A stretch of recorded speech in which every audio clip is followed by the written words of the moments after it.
back on the scene, back on the art scene with JoG, here in the studio with a very special guest of mine. This man is family for me. Known him for a while because we are actually family.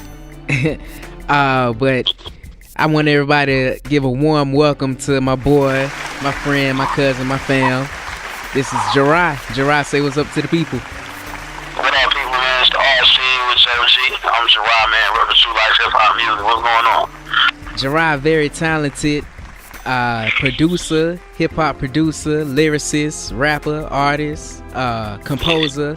Basically, he's just a man getting a lot of checks. You know, he need to share. Yeah, he need more because he need to share the wealth.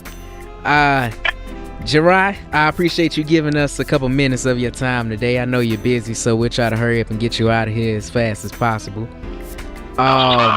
Today, I want to combine, bring the art world home today. Basically, I want to combine the visual arts and the audio art world, which is what you and I are mostly familiar with.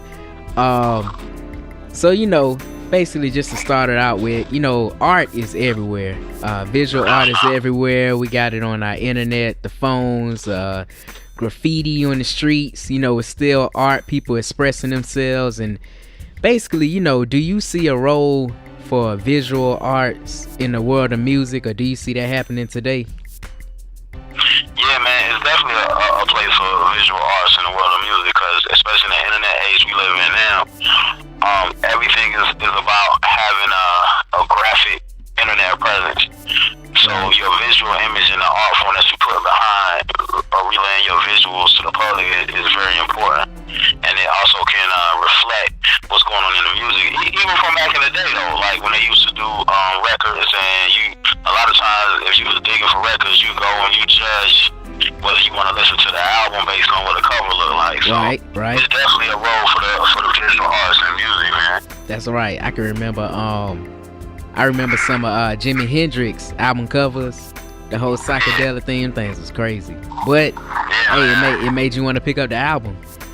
I guess you know, getting into it, like the society that we are today, you know, we a microwave popcorn society. You know, we want it fast, we want it quick as possible. We don't want to wait for anything. Pictures, videos, whatever we want is instant, like on our phones and on the internet, however we want to get it. And basically, I guess I just want to know, like, do you think that having that access to so much stuff at that rate, do you think it's a negative effect like on the music industry? Like, you know, just if Jay-Z and Solange get into it in the elevator, we got the video like instantly, or somebody get into a fight, we got pictures from TMZ. Or do you think that having it at this rate, as opposed to, you know, how it used to be back in the day, do you think that has a negative effect on the music world, I guess? I mean, it depends on which way you look at it. I think the positives of it is that information, with the advent of the internet, information travels really, really fast. Right. So you have access to whatever's going on. And the good thing about it is if you're doing something as a visual artist that's palatable and that people can gravitate to, that people like, you can get exposure quickly. But the negative side is, you know, it could be oversaturation, so it creates a lot of work for individuals who are trying to kind of break through the noise. That's right. But as far as the negative publicity side, I mean, there's cameras everywhere. It's on people's phones, it's in elevators. You have to really be cognizant of what you're doing and trying to match what you're doing with what you want to be portrayed out there. So if you're doing things that you don't want people to know about, it can be difficult to navigate. That's true. And that is a good point about, you know, if you are a visual artist, the internet and mainstream media, or even just underground media, however you can get your work out there now, is crazy compared to what you would have to do years ago. You know, now you can put a picture up on Twitter, Instagram, and get feedback from it, possibly get work from it, and we didn't have that avenue, you know, years ago. But now, I mean, is there anything like in the music industry, visually wise, that you see constantly, like any pictures, symbols, or videos, anything? I know at one point rappers was everybody had a Jesus piece or something like that, you know. When they or the rope chain, you know, saying that you're a veteran in the game, or anything, like any pictures, anything that you just constantly having put in your face. Not. It's kind of hard to say because it's not so much of a staple thing. The thing that I see the most is that people are really trying to establish a visual presence. So you have some individuals who do a lot of, I guess, like selfie type pictures to promote their music or to promote their art or whatever is coming out. But then you have other individuals who take pictures and create visual art that relays on the message that's in the music. Right. So you kind of have twofold. The kind that I tend to gravitate to the most is the people who take the visual aspect of what they're doing, match it up with the music, and try to even if it's a small graphic, use it as art as opposed to just a picture.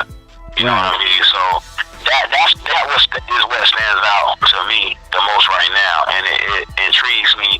It entices me to go actually listen to the music, because the album cover or the picture is not just somebody standing in front of, you know, some graffiti, but it might actually be the graffiti, and it's like, oh, I wonder what this is about. You know what I mean? So Andre 3000 used to do a lot of that.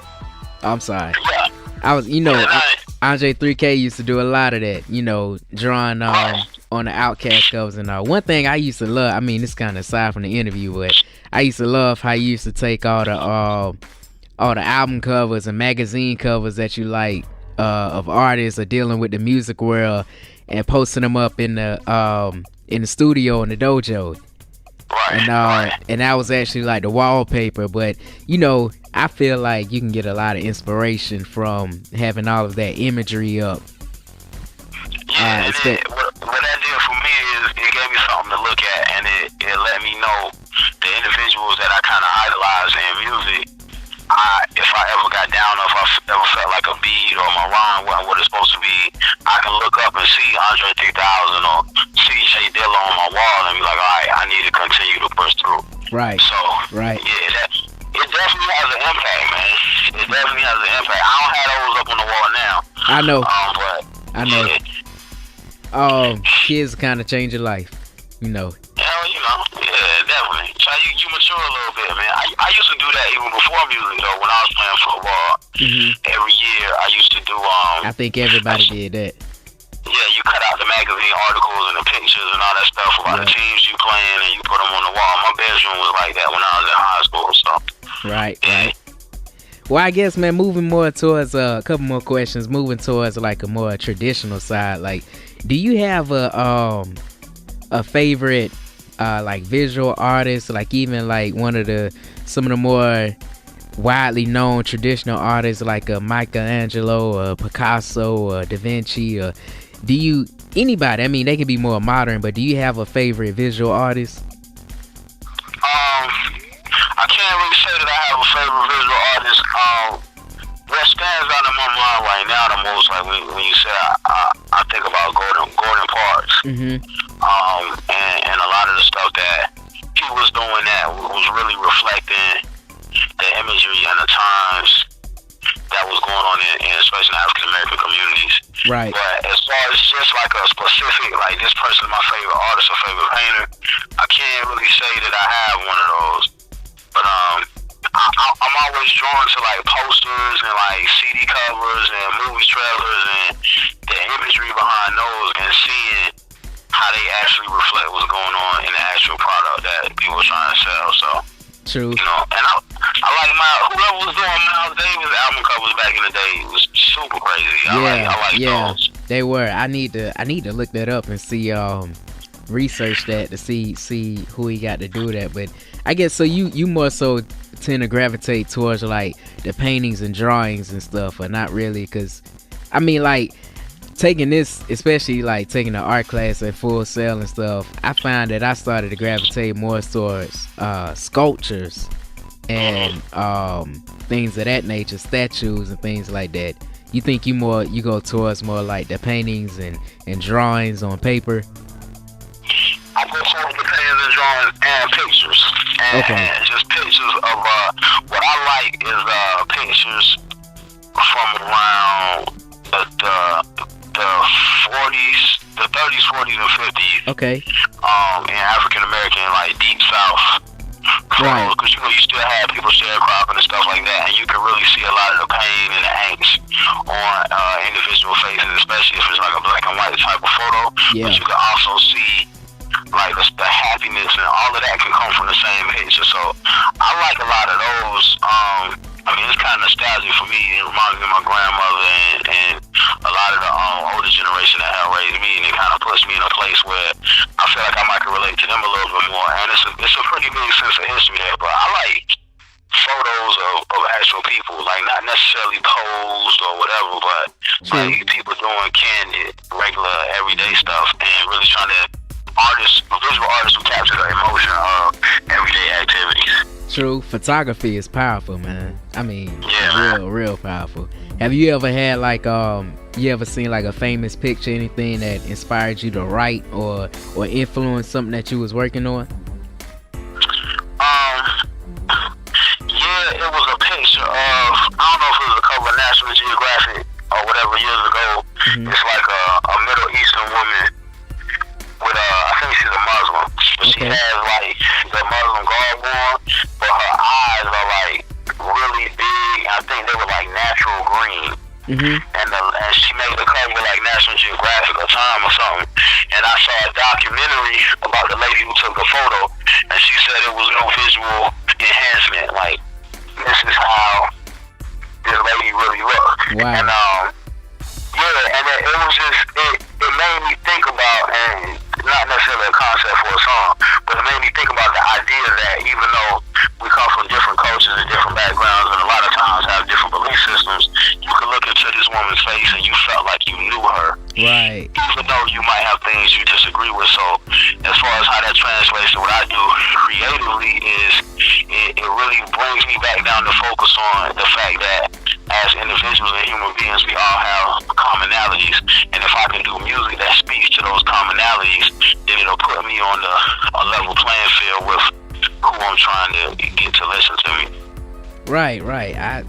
I feel you, man. That sum it all up. Well, Jorai, we appreciate you being in the studio with us, being on the art scene with JoG today. We're gonna let you go ahead and get out of here. I know your assistant said you got to get back to a session or something like that, so we appreciate your time, man. Anything you want to shout out to the people? Man, shout out Success Album Machine 1 True Life Hip Hop Music, man. Shout out to JoG. We gonna be getting on some tracks real soon. Definitely. And, I need to get some of them checks. Yeah, man, for real. And hit me at True Jorai on Instagram, Facebook, Twitter, and all of that. MySpace and everything coming soon. So Okay. Everybody continue to check out the art scene. This will be on JoG's YouTube channel. So everybody check it out. The archive will be up real soon. Peace out. Peace to the people. Much love.